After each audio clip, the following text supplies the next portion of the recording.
और उसके बाद में जो स्टैंडर्ड एग्जाम्पल्स होते हैं, कुछ एग्जाम्पल्स को एक तो मिसलिनियस स्टैंडर्ड है और इन बिटवीन कुछ कुछ एग्जाम्पल्स को अपन मान लेते हैं ये थोड़े बड़े हैं और इनको देखना है, बस उनको आपको रीड करना होता है। मान लो मेरी एक्सपेक्टेशन है मैं क्लास के टॉप 10 बच्चों में हूँ, मेरे मार्क्स आए 200 प्लस और आज मेरे मार्क्स 120 हैं, तो इमोशनल ड्रामा नहीं करेंगे, मैं कमजोर, मैं ऐसा, इंस्टीट्यूट ऐसा, टीचर ऐसे, ये वो कुछ नहीं। स्ट्रगल करते हुए भी रोज पढ़ने का कोशिश करते हो, 3 घंटे 4 घंटे 5 घंटे होमवर्क कुछ कुछ करते हो, you are very much into the competition. ये आपको रियलाइज हो गया है कि हाँ मैंने गलतियां की है, मैंने समय खराब किया है, पढ़ाई कम हुई है और उसकी वजह से मैं पिछड़ गया हूँ। ये रियलाइजेशन अपने आप में बहुत बड़ा इवोल्यूशन है आपका।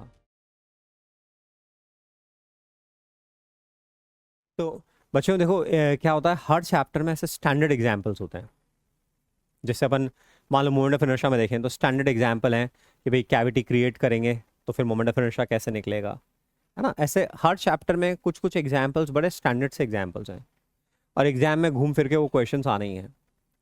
आपने यदि ढंग से नोट्स बनाए और हर टेस्ट के पहले उन स्टैंडर्ड एग्जाम्पल्स को रिवाइज करते हो, हर टेस्ट के पहले उन स्टैंडर्ड एग्जाम्पल्स को रिवाइज करते हो, तो बाय द टाइम आपका जेई मेंस आएगा तब तक आपको सारे स्टैंडर्ड एग्जाम्पल्स आते होंगे, अच्छी तरह से आते होंगे, मल्टीपल टाइम्स आप रिवाइज कर चुके होंगे।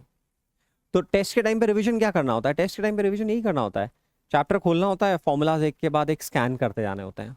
अच्छा बी के एस नॉट, अच्छा delta p naught square by 2 b, अच्छा mu v omega square a square by 2, अच्छा डी बाई डी एक्स, अच्छा डी बाई डी वी। ऐसा आपको फॉर्मूलाज बस रिवाइज करते जाने होते हैं।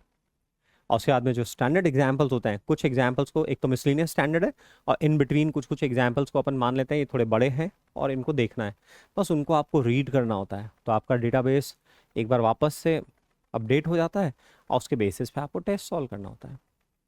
और लास्ट तक आते आते यदि आप ढंग से पढ़ रहे हो और साइकोलॉजिकल ड्रामा में नहीं फंस रहे हो, सबसे दिक्कत वाली बात क्या होती है, आपका ड्रामा, हमारा ड्रामा सबसे दिक्कत वाली बात होती है। यदि हम साइकोलॉजिकल ड्रामा में नहीं फंस रहे हैं, हमारी मेंटल फैकल्टीज फ्री हैं, कंस्ट्रिक्टेड नहीं है, तो लास्ट तक आते आते आपको इतनी सारी चीज़ें याद आ चुकी होंगी, हो चुकी होंगी और पेपर करने का पैटर्न भी आ चुका होगा कि आप अपने हिसाब से अच्छा कर सकते हो। तो बहुत ज़रूरी है अपन अब साइकोलॉजिकल ड्रामा को रोज़ ऑब्जर्व करें कि किसी भी तरह के साइकोलॉजिकल ड्रामा से बचें और ये रियल लाइफ में बहुत काम आएगा। तो ये पढ़ाई हमें बहाना दे रही है हमारी पर्सनालिटी में इस फैक्टर को रोज और रीइंफोर्स करने की, भैया जो चीज़ जैसी है उसको वैसे देखेंगे, फालतू का ड्रामा क्रिएट नहीं करेंगे।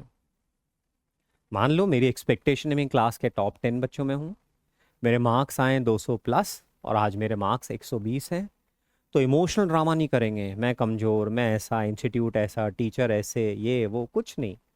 देर आर सर्टेन रीजंस जो कि आप शांति से बैठोगे, जब भी एनालिसिस करना हो ना ऐसा नहा के किया करो, दिमाग अपनी अपनी स्टेट ऑफ माइंड को चेक किया करो। जब नहा के आते हो ना, जब आपका सर गीला होता है और आपकी बॉडी जस्ट आपने पहुंची होती है, तो एक अलग ही काम स्टेट ऑफ माइंड होती है। वाटर से हमारा प्योरिफिकेशन होता है, थोड़ा रूडिमेंट्री प्योरिफिकेशन होता है हमारा, थोड़ी कामनेस आती है। तो उस टाइम पे आप रिलैक्स होकर बैठो, आपको बहुत सारे रीजंस दिख जाएंगे कि देख ये हो रहा है, ये हो रहा है, ये हो रहा है, ये हो रहा है, ये हो रहा है, और इन सब चीज़ों पे अपने को वर्क करना है। तो ऐसे में रोज रोज अपने को इस पॉइंट पे चिंतन करना है कि आज मैंने कितना ड्रामा किया। It is part of our daily introspection कि आज मैंने कितना ड्रामा किया, मैंने एक्चुअल चीजें देखी या मैंने ड्रामा किया, और उस ड्रामा को अपनी लाइफ में से लगातार कम करने की कोशिश करनी है। तो ऐसे में एक्चुअल इश्यूज दिखने लगेंगे, एक्चुअल इश्यूज, और जब उन पे काम होगा तो आपको सक्सीड करने से कौन रोक सकता है। और पॉजिटिव चीज़ क्या है, मतलब हमारे लिए लोग लगातार गाड़ी से, मतलब मान लो अप्रैल 2024 में जेई 26 की गाड़ी रवाना हुई थी, अप्रैल 24 में जेई 26 की गाड़ी रवाना हुई थी और उसमें खच खचा कर गाड़ी भर गई थी, ऊपर भी बैठ गए थे लोग, चारों तरफ बैठ गए थे, लटक रहे थे सब, और वो गाड़ी लगातार खाली होती जा रही, दिखने में वो भरी भी है, अभी दिखने में वो भरी भी है ना, बस वो शरीर लटके हुए हैं वहां पे। आप ऐसे सोचो, अंदर की जो आत्मा है ना, वो कहीं और है, वो नहीं है वहां पे, लिटरली नहीं है। आधी क्या, मतलब 60-70% गाड़ी तो खाली हो चुकी है अभी तक, मैं आपको क्लियर कह रहा हूँ, 60-70% गाड़ी तो खाली हो चुकी है अभी तक, पैन इंडिया की बात कर रहा हूँ। क्योंकि पढ़ाई करना, फोकस करना कोविड के बाद में बहुत डिफिकल्ट टास्क हो गया है, बहुत ही डिफिकल्ट टास्क हो गया है। तो यदि आप टिके हुए हो, स्ट्रगल करते हुए भी रोज पढ़ने का कोशिश करते हो, 3 घंटे 4 घंटे 5 घंटे होमवर्क कुछ कुछ करते हो, you are very much into the competition. बस ये इंश्योर करना है कि लास्ट तक अपन गाड़ी में अपनी आत्मा के साथ, अपने सेंसेस के साथ बैठे हुए हैं। बस ये इंश्योर करना है। इंप्रूवमेंट्स बहुत होंगे, सिलेबस भी बढ़ेगा, डिफिकल्टी बढ़ेगी, but at the same time आपकी मेच्योरिटी में भी बहुत इंप्रूवमेंट होगा। तो इसीलिए रोज अपने चिंतन का एक मेन पॉइंट है कि आज मैंने कितना ड्रामा किया। मेरा ड्रामा कम से कम होते जाना चाहिए। एक्चुअल इश्यूज मुझे दिखने चाहिए, जो है वो मुझे दिखना चाहिए, ड्रामा मेरा नहीं होना चाहिए। ऐसा हो गया, वैसा हो गया, ये हो गया, वो हो गया, उसने ऐसा किया, इसने ऐसा किया, मैंने क्या किया? दैट्स इट, मैंने क्या किया? अब जो मैंने मेरे को करना है वो मेरे को बेटर साइड पे लेकर आना है। तो रोज का चिंतन, हमारा सबसे बड़ा असेट हमारी चेतना है, हमारी अवेयरनेस है। उसी से हमारे को वो डिसीजन मेकिंग मिलती है सही की। तो रोज चिंतन करेंगे तो हमारी जो अवेयरनेस है वो रोज बूस्ट होती है। उसी को आप प्रीफ्रंटल कॉर्टेक्स बोलो, उसी को आप अपनी अवेयरनेस बोलो, उसी को आप कॉन्शियंस बोलो, उसी को अपने अंदर बैठा हुआ राम बोलो, जो भी आप बोलना चाहते हो। सब एक ही चीज़ को डिफरेंट डिफरेंट वे में आपको हिट करने की कोशिश करते हैं।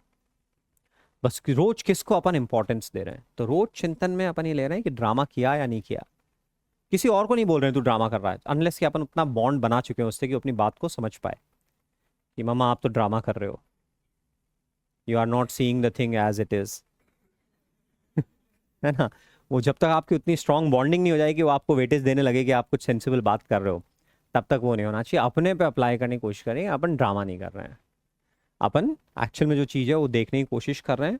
रोज के चिंतन में अपना ये इंपॉर्टेंट पॉइंट है, भैया आज तूने कितना ड्रामा किया। और drama day by day minimise होता जाना चाहिए। जो पास्ट में गलतियां हुई हैं हो गई। अभी 1-2 दिन पहले मेरी किसी स्टूडेंट से बात हुई, 5-6 घंटे डेली मोबाइल पे काम किया है। किया है, दैट्स अ पास्ट। अब जो हो गया वो हो गया। ये आपको रियलाइज हो गया है कि हाँ मैंने गलतियां की है, मैंने समय खराब किया है, पढ़ाई कम हुई है और उसकी वजह से मैं पिछड़ गया हूँ। ये रियलाइजेशन अपने आप में बहुत बड़ा एवोल्यूशन है आपका, यदि आपको जेन्युइनली रियलाइजेशन हो गया है। बस गिल्ट से बाहर आके अब आपको काम करना है, ड्रामा नहीं करना है, अब आपको काम करना है गिल्ट से बाहर आके कि जो हो गया वो हो गया। 11th में जो किया वो किया, बस अब अपन गिल्ट से बाहर आके जो बेसिक प्रोटोकॉल्स हैं उनको फॉलो कर रहे हैं, पढ़ाई को आनंदमय बना रहे हैं, पढ़ाई में रस आ रहा है, अपने को काम करने में मजा आ रहा है।